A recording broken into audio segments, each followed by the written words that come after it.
LPG, petrol, diesel, food grains और fertilisers. और इस तरह की जो एसोसिएटेड हमारी कमोडिटीज़ हैं, उनके बारे में ये एक आम मानना है कि क्योंकि ये मैक्सिमम इंपोर्ट होता है, चाहे वो फर्टिलाइजर्स हैं, चाहे वो पेट्रोल और पेट्रोलियम प्रोडक्ट्स हैं, तो उस पे बिकॉज ऑफ द सिचुएशन एक इश्यूज हैं। लेकिन जहाँ तक बात हमारी डिस्ट्रिक्ट लेवल पे स्टॉक्स की है, सप्लाईज की है और उसके संबंधित जो उसका एक स्ट्रीमलाइनिंग सिस्टम है, उसके लिए डे वन से ही गवर्नमेंट ऑफ इंडिया की तरफ से, ministry of petroleum and natural gas की तरफ से बड़े क्लियर इंस्ट्रक्शंस थी कि किसी भी हालत में हमने ब्लैक मार्केटिंग, स्टॉकिंग और होर्डिंग इसको पनपने नहीं देना है। और इसके साथ साथ जो हमारा डिस्ट्रीब्यूशन नेटवर्क है उसको एकदम ट्रांसपेरेंट और क्लियर रखना है। इस चीज के लिए 3-4 प्रयास डे वन से किए गए हैं। सबसे पहले डिस्ट्रिक्ट लेवल पे कंट्रोल रूम एस्टेब्लिश किया गया है, जिसमें कोई भी व्यक्ति जिसको कोई ग्रीवांस हो, जिसको लगता है कि उनको जेन्युइन कस्टमर्स को एलपीजी नहीं मिल रहा, वो उस ग्रीवांस मैकेनिज्म का यूज कर सकते हैं। मैं आपको बताना चाहूंगा कि हमारी डेली की जितनी ग्रीवांसेस आती हैं सबका डे के एंड पे क्लोजिंग होता है और कोई भी पेंडेंसी उसमें नहीं रहती। इसके साथ साथ जितने भी हमारे डिस्ट्रीब्यूटर्स हैं, चाहे वो एलपीजी के डिस्ट्रीब्यूटर्स हैं, चाहे वो हमारे पेट्रोल डीजल के डिस्ट्रीब्यूटर्स हैं, सबका दिन में 2 बार स्टॉक्स लिए जाते हैं, डे ओपनिंग स्टॉक्स और डे क्लोजिंग स्टॉक। इसकी मॉनिटरिंग भी डिस्ट्रिक्ट लेवल पे नोडल ऑफिसर्स करते हैं। और इसके हिसाब से जो ट्रेंड हम देखते हैं, उसमें ट्रेंड को देखने से समझ में आता है कि जो एक पैनिक कभी कभी क्रिएट किया जाता है वो पैनिक सही नहीं है। जैसे कि मैं आपको बताना चाहूंगा कि हमारा जो एवरेज सेल्स है, क्योंकि कभी भी अगर हम देखेंगे कि इस सिचुएशन से पहले हमारे जो डिस्ट्रीब्यूटर्स हैं उनकी एवरेज सेल मंथली क्या थी और क्या वो अभी की सिचुएशन में उस सेल में क्या डिफरेंस है। जैसे फॉर एग्जांपल राजौरी में 2 डिस्ट्रीब्यूटर्स हैं जिनकी जनवरी और फरवरी 2026 में एवरेज सेल 750 सिलेंडर्स की थी, लेकिन पिछले 10 दिन में 873 सिलेंडर्स बेचे गए हैं। इसका मतलब ये है कि सप्लाई में दिक्कत नहीं है, सप्लाई में कोई दिक्कत नहीं। सप्लाई में आप देखेंगे कि पिछले 10 दिन में सप्लाई ज्यादा हुई है, लेकिन एक पैनिक सिचुएशन क्रिएट करवाई जाती है, उसमें कुछ लोग इन्वॉल्व पाए गए, उनके खिलाफ कुछ कार्रवाइयां भी इनिशिएट हुई हैं। और दूसरा, जैसे इसी के साथ साथ कुछ जगहों पे हमने ये देखा कि एवरेज सेल सेम है, मतलब जो पहले की सेल थी वही, और उन जगहों से कोई कंप्लेंट नहीं आ रही। तो यानी कि कुछ लोग इस सिचुएशन को यूज करके अपने प्रॉफिट मार्जिन को इंक्रीज करना चाहते हैं, आर्टिफिशियल लोगों में पैनिक क्रिएट करके हायर मार्जिन पे। कुछ कंप्लेंट्स हमारे पास आई हैं कि सिलेंडर्स को जो है महंगा बेचने की कोशिश की जा रही है। उसमें मेरी रिक्वेस्ट सभी लोगों से है, सभी नागरिकों से है कि किसी भी कीमत पे जो हमारा रेट्स अप्रूव्ड हैं उससे 1 रुपया भी ऊपर बेचने की पावर्स किसी के पास नहीं, वो सब ब्लैक मार्केटिंग में कवर होगा। दूसरा, मेरी रिक्वेस्ट ये है कि एक डिसीजन लिया गया है कि जो हमारी सेल्स हैं, चूंकि वो ओटीपी बेस्ड सेल्स होनी चाहिए, क्योंकि सारे के सारे कस्टमर्स जो हैं वो ई केवाईसी कस्टमर्स हों। सिटीजन्स के पास एक ऑप्शन होता है सेल्फ ई केवाईसी करने का।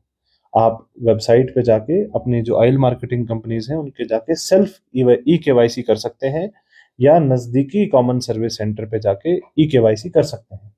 ये बहुत आसान काम है अपना। एक जैसे आजकल आप देखते हैं कि आप सोशल मीडिया की प्रोफाइल बनाते हैं, उसमें भी बेसिक डॉक्यूमेंटेशन चाहिए, बेसिक इन्फॉर्मेशन चाहिए। उसी तरीके से आप मान लीजिए कोई एप्लीकेशन डाउनलोड करते हैं, उसमें फोन नंबर डाल के वो ओटीपी आता है, वो ओटीपी डाल के रजिस्टर करते हैं। तो सिमिलरली इसमें भी ये इंपॉर्टेंट है कि नो यूर कस्टमर, कि जितने भी ऑयल मार्केटिंग कंपनीज हैं they should know there customer, ताकि जो एक आर्टिफिशियली लोग स्टॉक करने की कोशिश करते हैं उन घोस्ट कस्टमर्स को निकाला जाए।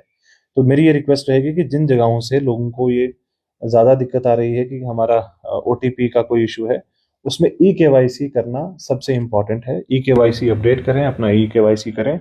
ये जितना अच्छे से होगा, हमारी पैनिक सिचुएशन में भी बहुत फर्क पड़ेगा। तीसरा आपने इशू बताया एक्शन टेकन ऑन जो ब्लैक मार्केटिंग या स्टॉक जो इलीगली होल्ड कर रहे हैं। मैं आपको बताना चाहूंगा कि अभी तक हमने डिस्ट्रिक्ट में कुल 80 ऐसे छापे किए हैं, जिसमें हमने 130 से ज्यादा सिलेंडर्स बरामद किए जो डोमेस्टिक सिलेंडर्स कमर्शियल एस्टेब्लिशमेंट्स पे यूज हो रहे थे, यानी कि उनका मिसयूज हो रहा था, क्योंकि आप जानते हैं कमर्शियल एस्टेब्लिशमेंट्स पे डोमेस्टिक सिलेंडर यूज नहीं किया जा सकता। लेकिन कुछ जगहों पे जैसे हमारी टीम्स गई, वेल कैफे पंजा में, ब्लू स्टार होटल में, तारिक रेजिडेंसी में, तारा होटल में, एलविन पिज्जा सलानी में, स्काईलाइन में, Raju sweet shop, welcome hotel Mandi, Kashmir flavours, Ashoka bar, new Bali sweet shop and कुंडल हलवाई शॉप, होटल हिल टॉप और विकी बार, इन सभी जगहों पे डोमेस्टिक सिलेंडर्स का प्रयोग पाया गया, जिसको उसी वक्त मौके पे सीज किया गया और उन सभी इंस्टीट्यूशन, सभी एस्टेब्लिशमेंट्स के खिलाफ कानूनी कार्रवाई इनिशिएट की गई है। एक और चीज मैं आपको बताना चाहूंगा कि जहां तक स्टॉकिंग और इलीगल ब्लैक होर्डिंग, जो होर्डिंग एंड ब्लैक मार्केटिंग की बात है, उसमें कोई भी सिटीजन अगर इसको इंफॉर्मेशन हमसे शेयर करेगा, उसके खिलाफ तुरंत कार्रवाई होगी। और हमारी सभी तहसील लेवल की टीम्स इसमें रेगुलरली छापा मारे, ऐसी इंस्ट्रक्शंस सभी तरफ से दी जा रही है। ये सिचुएशन थी एलपीजी सिलेंडर्स की। इसके साथ हम डिस्कस करेंगे जो हमारे एसेंशियल कमोडिटीज में पेट्रोल और डीजल है। सर, पेट्रोल डीजल के लेके जिस तरह की चीजों, कुछ पेट्रोल पंप के करके पिछले कुछ दिनों में देखा था कि उन्होंने लोगों को पेट्रोल देने से मना भी किया था, मगर हालात ऐसे नहीं कि उन्होंने पैनिक फैलाने की कोशिश, क्या उनके खिलाफ वो कार्रवाई की गई? और इस वक्त अगर जिला की बात करें तो पेट्रोल की कंडीशन कैसी है हमारे पास? देखिए, आपने बहुत अच्छा एक इसमें चीज बताई। पिछले एक हफ्ता पहले एक फोन कॉल मीडिया के किसी साथी से आई थी कि फतेहपुर में एक पेट्रोल पंप में पेट्रोल नहीं। जब टीम ने वहां पे विजिट किया और ये पाया कि जो पेट्रोल डीलर था, उनकी कुछ पेंडिंग 1.5 करोड़ के करीब लाइबिलिटीज थी ऑयल मार्केटिंग कंपनीज को, और ऑयल मार्केटिंग कंपनीज ने क्लियर किया था कि हमने लाइबिलिटीज क्लियर करी। ये इंटरनल इशू है between the oil marketing company और द डीलर। और ये आप जानते हैं कि कोई भी बिजनेस जो है उसमें होलसेलर और रिटेलर के बीच में एक अपना क्रेडिट और कैश का एक रिजर्व का प्रिंसिपल रहता है कि कितना वो क्रेडिट दे सकते हैं और कितना उसमें आप कैश में पेमेंट ले सकते हैं। तो हमें इसमें ये लगता है कि जो हमारी मॉनिटरिंग है, जिसमें हमारे जो डिपार्टमेंट कंसर्न हैं, चाहे वो ऑयल मार्केटिंग कंपनीज हों, चाहे वो हमारे सिविल सप्लाईज डिपार्टमेंट है, रेगुलर मॉनिटरिंग हर पेट्रोल पंप की ओपनिंग क्लोजिंग स्टॉक लिया जाता है, जिसमें कि कितना स्टॉक अवेलेबल है पेट्रोल पंप्स में, कितना उसमें सेल हुआ है और कितना उसमें आगे जो फ्रेश सप्लाई हमारी है उसमें, क्योंकि पेट्रोल और डीजल एक ऐसी कमोडिटी है जिसमें हमारी मैक्सिमम लोग जो है वो गाड़ियों, ट्रांसपोर्ट्स और ये सब डिपेंड करते हैं। और आप जानते हैं कि जो भी सिचुएशन हो, लोग कोशिश रहती है कि हम अपनी गाड़ी की टंकी फुल कर दें। तो आप देखेंगे कहीं पे भी कोई ऐसी कंप्लेंट नहीं आई कि गाड़ियों ओनर की तरफ से या ट्रांसपोर्टर्स की तरफ से कंप्लेंट हमारे पास आई हो कि हमें पेट्रोल डीजल नहीं मिल रहा। हाँ, एक इशू है जो हमने देखा है कि लोग जो है गैलन्स लेके जा रहे हैं पेट्रोल पंप्स पे और उसको भरने की कोशिश कर रहे हैं, वो भी एक स्टॉकिंग की कोशिश है, तो उसको हम डिस्करेज करते हैं। जहां तक बात two wheelers, three wheelers, four wheelers की है, एलएमवीज, एचएमवीज की है, उनको कोई भी डिनाई नहीं कर सकता, ना ही उनको कोई हायर रेट पे सेल कर सकता है। तो ऐसी कोई प्रॉब्लम नहीं है। लेकिन जहां पे जो अलाउड ही नहीं है, जिस तरीके से कोई चाहता है कि हम अपने गैलन्स भर के रखेंगे, वो चीज जो है उसमें प्रॉब्लम्स है। हाँ, इसमें कुछ लोग जैसे जेनसेट्स चलाते हैं, किसी के पास जैसे कोई बैंक्स हैं, एस्टेब्लिशमेंट्स हैं या फार्मर्स के पास टिलर्स हैं, उनमें डीजल की आवश्यकता रहती है, तो उनके लिए भी एक नोडल ऑफिसर नियुक्त किए गए हैं कंसर्न डिपार्टमेंट्स की तरफ से, ताकि उनको जेन्युइन कस्टमर्स को दिक्कत ना आए।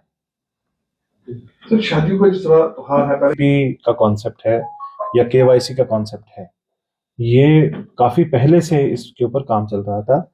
प्रधानमंत्री उज्ज्वला योजना में भी हमने ये पाया कि बहुत सारी रजिस्ट्रेशन थी जिनके अंदर केवाईसी रजिस्टर्ड नहीं थे, और ये कहीं ना कहीं इसमें एक डाउट भी आता है कि घोस्ट कस्टमर होने का डाउट आता है। मैं आपको बताना चाहूंगा कि हमारे साथ जो आंकड़े हैं उसमें हमने ये पाया कि कुछ कस्टमर्स जो थे, जहां पे हमें ये बताया गया कि ओटीपी का इशू है, बट हमने जब डेटा को चेक किया, प्रॉपरली देखा, तो ऐसा लगा कि शायद ये कस्टमर्स जेन्युइन नहीं है, शायद ये गोस्ट कस्टमर्स हैं या उनका मिसयूज, किसी कार्ड का यूज मिसयूज हो रहा है। तो उसमें हमने सभी ऑयल मार्केटिंग कंपनीज के साथ और सभी डीलर्स के साथ एक मीटिंग की। क्लियर निर्देश दिए गए हैं कि किसी भी सिचुएशन में हमने जेन्युइन कस्टमर को हैरेसमेंट नहीं होनी चाहिए।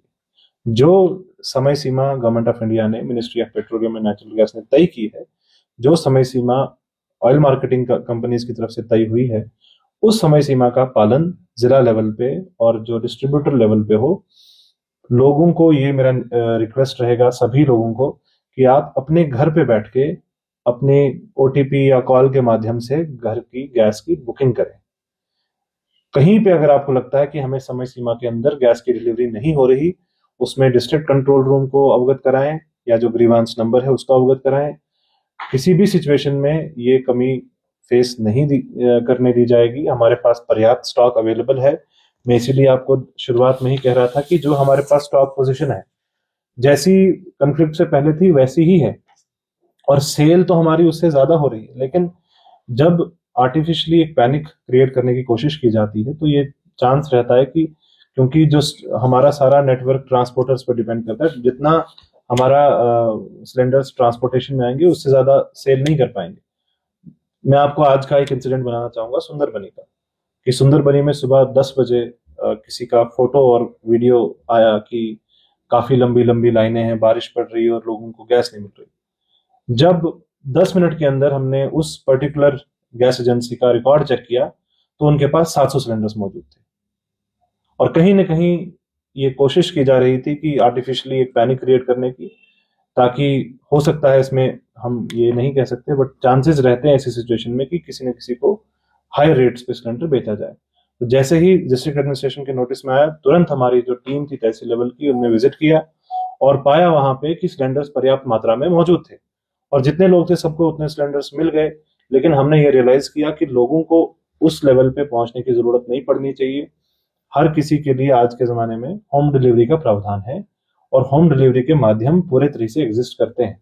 तो सब लोगों से मेरी विनती है कि आप प्लीज अपने घर पे बैठ के ओटीपी के माध्यम से ई-केवाईसी रजिस्टर करवाएं। जिसको ओटीपी नहीं आ रहा है वो अपने आप को ई-केवाईसी अपडेट करे। ओटीपी आने के बाद आपको समय सीमा के अंदर होम डिलीवरी की गैस की मिल जाएगी। ये जिम्मेदारी डिस्ट्रिक्ट प्रशासन की और ऑयल मार्केटिंग कंपनी से। जो लोग पैनिक क्रिएट करते हैं, छापे किए हैं, उनके ऊपर कानूनी प्रक्रिया, कानूनी कार्रवाई शुरू की जा चुकी है। इसके साथ में इससे मुतल्लिक जो भी लोग, चाहे वो किसी भी तबके से हैं, अगर ऐसा मैसेज फैलाने की कोशिश करेंगे और र्यूमर्स फैलाने की कोशिश करेंगे, उनके खिलाफ भी कानूनी कार्रवाई की जाएगी। पाथ सीकर्स इंटरनेशनल स्कूल, जहां हर छात्र अपनी मंजिल खुद तलाशता है और सफलता की नई राह बनाता है, जहां शिक्षा सिर्फ किताबों तक सीमित नहीं बल्कि व्यक्तित्व, आत्मविश्वास और उज्जवल भविष्य को संवारने का माध्यम है। हमारी विशेषताएं: student enrich design curriculum, experience teachers, सुरक्षित व प्रेरणादायक वातावरण, हर छात्र पर special care, health and fitness पर विशेष ध्यान, spiritual education, transport facility available. हम बच्चों को Sainik school, military school, RIMC, NDA और अन्य कॉम्पिटिटिव एग्जाम्स के लिए भी तैयार करते हैं। हमारा लक्ष्य देश के भविष्य को तैयार करना है। खेलों की बेहतरीन सुविधाएं, जम्मू कश्मीर सीमावर्ती क्षेत्र का पहला CBSE school. Path seekers international school आपके बच्चे के उज्जवल भविष्य की मजबूत नींव है। हमारे 2 मुख्य कैंपस रामगढ़ राधा स्वामी सत्संग घर के पास और विजयपुर एम्स विजयपुर सांबा के पास। जम्मू कश्मीर की खबरों के लिए जुड़े रहिए GK अपडेट के साथ।